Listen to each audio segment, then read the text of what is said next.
খুকু হচ্ছে আমাকে জিজ্ঞেস করেছিল ভাই তোমার কি লাগবে, আমি বল তুই কি দিবি, তখনও বলেছিল হচ্ছে যে আমি আমার একটা মাসের মাইনে দিয়ে একজনের বাড়ির একটা মাসের মাইনে দিয়ে তোমাকে আমি গিফট দেবো, ঠিক আছে?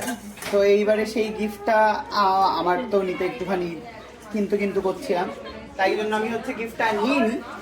তো খুকু কি করেছে, খুকু হচ্ছে সেই একটা মাসের টাকা নাকি আমাকে দিতে চাইছে। খুকু আমার কথাটা শোনো, আমি এই যে নিলাম এটা, থ্যাংক ইউ সো মাচ। আবার খুকুকে একটু রিটার্ন গিফট দিই। আমার কথাটা শোনো, আমার কথাটা শোনো খুকু, এটা ধরো।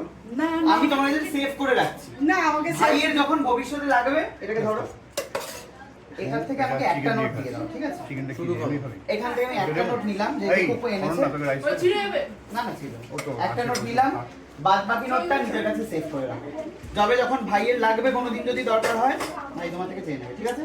চলো, thank you so much, thank you. ঠিক এভাবে আবারটাও বল যে আমাদের কোনো গিফট নিবি না না না, আইনরি থেকে অবশ্যই গিফট নেব। আইনরি হচ্ছে বিপুল পরিমাণ রোজগারে সামর্থ্য একজন মহিলা, একদম নেই কোনো রোজগার নেই আমার থেকে নিষ্কার নেই। সিরিয়াসলি এটা ইকুয়াল ফার্স্ট কপি, আমি তো বলেছি কমেন্টে লিখেছে লোকজন, না সুকান্ত পড়া অনেকে তুই বলিস না আমি নিজেকে পছন্দ করেছি। কিচ্ছু বলিনি। সবার আগে শুটিং থেকে একটা শুটিং ছিল, আমরা সেখান থেকে গিয়েছি, গিয়ে আমি বলছি যে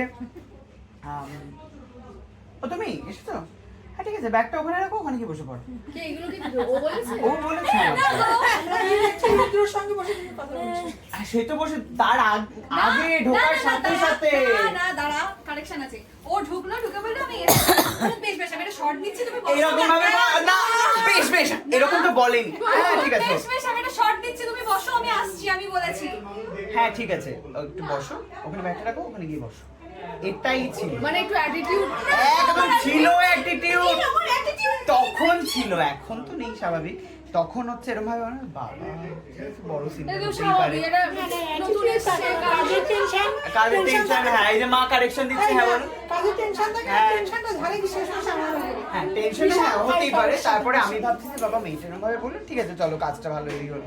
তারপরে গেছি, এবারে আমি হচ্ছে ও বলছে যে হ্যাঁ চলো চলো এরকম ভাবে আমাকে ধরো এরকম করো, আমি তো আবার ধরতে একটু অস্বস্তি হচ্ছে, মানে ধরবো তারপরে কিছু বললে হ্যাঁ দাও না এই যে এরকম ভাবে হাত ধরো, হ্যাঁ চলো নিয়ে নাও টেক টেক চলো চলো যাই, হ্যাঁ চলো যাই, এরকম ভাবে ঘুরিয়ে হ্যাঁ হয়ে গেছে, ওকে চলো পাট পাট পাট পাট করে সবকিছু হয়ে গেছে, ও প্রেম পাট, হ্যাঁ কেন নেই কেন, ওখানে লাইটটা নেই কেন, এই নেই কেন, ঠিক আছে দেখো আমাদের একটা ফটো তোলো, ফটো তুলে একটু থামলে যাবে, ঠিক আছে হ্যাঁ।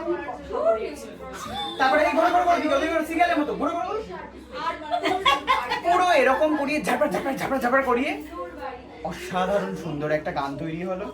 সেই গানটা আর ওদিক থেকে হচ্ছে মনোজিৎদার রেগে উঠবি না, কি বাবা কি বলছে মুখটা দেখো কিন্তু সিরিয়াসলি বলবি, তাই দেখার মতো। চলেও গেল একবার দেখি রে বার্থডে বয় হ্যাঁ তুই কি চলে তাড়াতাড়ি, যাচ্ছিস? yes. 2 মিনিট দাঁড়িয়ে যা, এই হলো ব্যাপার, তাই তো? তোর বড় ভাই রেগে ওকে যাবে বাই, আমি টাটা। শেষে আবার যাই হোক থ্যাংক ইউ সো মাচ ব্লগটা দেখার জন্য, ভালো লাগলে শেয়ার করবেন, কমেন্ট করবেন, আর অবশ্যই দেবরকে সবাই সাবস্ক্রাইব করেছেন ফেসবুকে আর ইউটিউবে, আমাদের গানগুলো প্লিজ একটু শেয়ার করে দেবেন, আর আমাদের যে ক্লিপিং গুলো সেগুলো একটুখানি প্লিজ আমাদেরকে ট্যাগ করে স্টোরিতে দেবেন। ওকে থ্যাংক ইউ, বাই শেষে